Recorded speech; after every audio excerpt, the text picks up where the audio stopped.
సోదరిమణి కొండా సురేఖ గారికి, సోదరుడు వర్ధన్నపేట శాసనసభ్యులు నాగరాజు గారికి, జిల్లా కలెక్టర్ గారికి, అదేవిధంగా మన ఆర్థిక శాఖ ప్రిన్సిపల్ సెక్రటరీ రామకృష్ణ గారికి, బుద్ధా ప్రసాద్ గారికి, వేదిక మీద ఉన్నటువంటి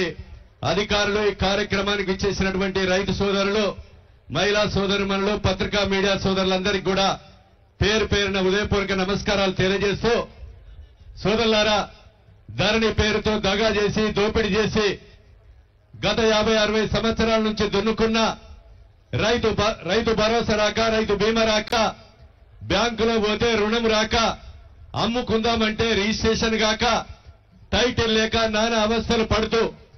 ధరణి పేరుతో గత కేసీఆర్ ప్రభుత్వం నానా ఇబ్బందులు పెట్టినా మనకి ఈరోజు దున్నుకునే భూమి ఈరోజు వెంకటాపూర్ మండలాన్ని ఎంపిక చేసినందుకు, ఎందుకంటే మా నియోజకవర్గ రైతులు కూడా ఈ వెంకటాపురం మండలంలో చాలా మంది 50-60 సంవత్సరాల నుంచి దున్నుకున్న వాళ్లకు పట్టాలు లేక, ఈరోజు సంక్షేమ పథకాలు రాక, హక్కులు లేక ఇబ్బంది పడతా ఉన్నారు. కనుక సోదరులారా, ఈ భూభారతి వల్ల గత 10 నెలలు దీనికి మొత్తం ధరణిని రద్దు చేయాలంటే కొత్త చట్టం ఏ రకంగా తీసుకురావాలని భారతదేశ వ్యాప్తంగా మన ప్రభుత్వ అధికారులు, మంత్రులు, ముఖ్యమంత్రి గారు అనేక సార్లు మరి ఒక చర్చ జరిపి ఈ కొత్త చట్టాన్ని తీసుకురావడం జరిగింది. ఈ కొత్త చట్టంలో ఇంకా పైలట్ ప్రాజెక్టు ద్వారా ఈ మండలంలో జరిగేటువంటి కార్యక్రమాలు ఇంకేమేమన్నా లోపాలున్నా రైతుల సలహాలు తీసుకొని ఉమ్మడి అదే విధంగా జిల్లాకొక్క మండలాన్ని కూడా తీసుకొని అక్కడ కూడా లోపాలను మళ్లీ ఈ కొత్త చట్టంలో చేర్చి రైతులు 12 సంవత్సరాలు దాడి దున్నుకున్న రైతులు చుట్టుపక్క వాళ్ళ పంచనామా తీసుకొని ఆర్టీఓకు పట్టాలు చేసే అధికారం ఈ భూభారతి ద్వారా ఇవ్వడం జరిగిందని మీకు ఈ సందర్భంగా నేను తెలియజేస్తున్నాను. కనుక సోదరులారా, ఎంఆర్ఓ గారికి దరఖాస్తు మనం ఇచ్చిన 30 రోజులు దాటితే 31 రోజున అదే ఆటోమేటిక్ గా మనకు పట్టా పాస్ పుస్తకము ఇంటికి రావడం జరుగుతుంది. ఎంఆర్ఓ గారు చేయకపోయినా ఆర్టీఓకి అప్పీల్ చేయడం, ఆర్టీఓ గారు ఈ పరిధిలో లేకున్నా కలెక్టర్ గారికి చేయడం, కలెక్టర్ గారి పరిధిలో లేకున్నా సీసీఎల్ఏ, ఈ ప్రభుత్వం ఉమ్మడి జిల్లాకు ఒకటి వరంగల్లో సీసీఎల్ఏ కూడా మనం ప్రారంభించబోతుందని మీకు ఈ సందర్భంగా నేను తెలియజేస్తున్నాను. కనుక ఈ రోజు దున్నుకునే వాడికి భూమి నిజమైన రైతుకు పట్టాలు ఇచ్చి హక్కులు కల్పించి రైతు భరోసా, రైతు బీమా, బ్యాంకులో పోతే రుణ సౌకర్యం కల్పించే కొరకు ఈ రోజు రేవంత్ రెడ్డి గారు ముఖ్యమంత్రి నాయకత్వంలో మంత్రులు అందరూ కూడా చర్చించి భూభారతి చట్టాన్ని తీసుకొని రావడం జరిగింది.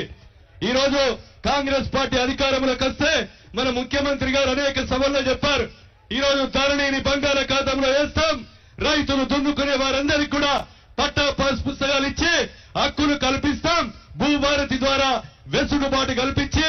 పేదవానికి పట్టాలిచ్చి హక్కులు కల్పించి అమ్ముకోవటానికి, కొనుక్కోవటానికి వీలు కల్పించే విధంగా కూడా ఈ భూభారతిలో చట్టం కల్పించడం జరిగింది. మనం వెనుకడే కాంగ్రెస్ ప్రభుత్వం ఉన్నప్పుడు ఒక పటవారింటి కాడ కూర్చొని అమ్ముకున్న భూమి పానీల రాసి, అదే కొనుక్కున్న భూమి పానీల రాసి, అమ్ముకున్న పేరు తీసేసి జమాబందీ పేరు మీద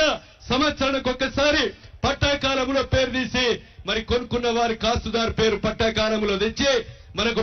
పాస్బుక్ ఇచ్చేది గత కాంగ్రెస్ ప్రభుత్వంలో. దాన్ని ఈ రోజు భూభారతి ద్వారా ఆ చట్టాన్ని తీసుకొచ్చి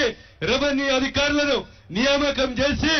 రైతులకు వెసులుబాటు కల్పించే విధంగా ఈ ప్రభుత్వం చేయడం జరిగిందని మీకు ఈ సందర్భంగా తెలియజేస్తున్నాను. కనుక రైతు సోదరులు ఈ మంచి చట్టాన్ని ఉపయోగించుకొని ఇప్పుడు కలెక్టర్ గారు చెప్పినట్టుగా ₹1 లంచం లేకుండా, అవినీతి లేకుండా మన ఇంటికి పట్టా పాస్ పుస్తకం వచ్చే విధంగా భూభారతి ద్వారా వెసులుబాటు కల్పించడం జరిగిందని మీకు ఈ సందర్భంగా రైతు సోదరులకు విజ్ఞప్తి చేస్తూ ఈ అవకాశం కల్పించినటువంటి వేదిక మీదున్న ముందున్నటువంటి సోదరులందరికీ కూడా పేరు పేరున ఉదయపూర్వక నమస్కారాలు, ధన్యవాదాలు, కృతజ్ఞతలు తెలియజేస్తూ ముగిస్తున్నాను.